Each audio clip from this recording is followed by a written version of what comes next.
Today, we're hearing from parents after the Cheshire School Board met Thursday night to address the ongoing overcrowding issues in the district. Fox 61's Valerie Moravi was at the meeting and gives us a closer look at this plan and what it could mean for students and their families.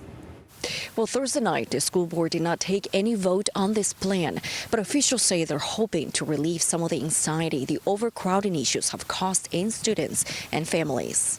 Cheshire Public School Superintendent Jeffrey Solon stood in front of the school board at Town Hall Thursday to address the growing population of students in the district.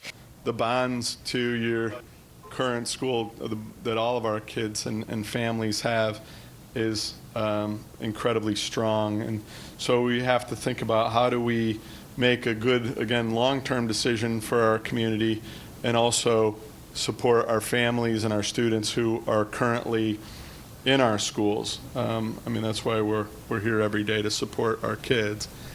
Solon presented an in-depth analysis on the necessary need to redistrict due to the over-enrollment. He says over the last 10 years, the community has grown rapidly, and schools, including Darcy, Chapman, and Norton, have outlived their lifespan.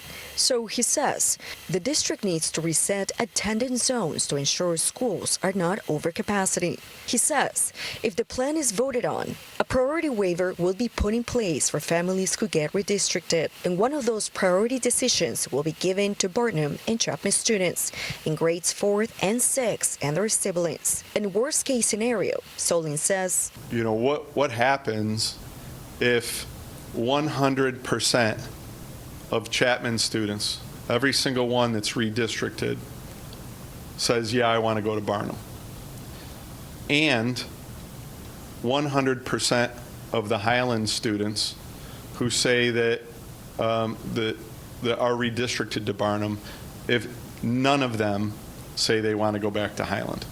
So in a lot of ways, it's the worst case scenario. Mike Olson says families were previously told students will be attending a different school next year, but he says he was disappointed to know that that was no longer the case. Very concerned. They've lied to our children from day one. They told us that all the children from Chapman would be going to the new school. With this redistricting plan, that's not the case.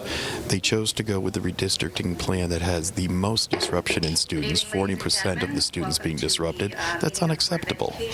No, school board officials say there's still a lot to consider to allow this plan to come to fruition, but they will analyze the preliminary data for further plans. In Cheshire, Valerie Moravi, Fox 61.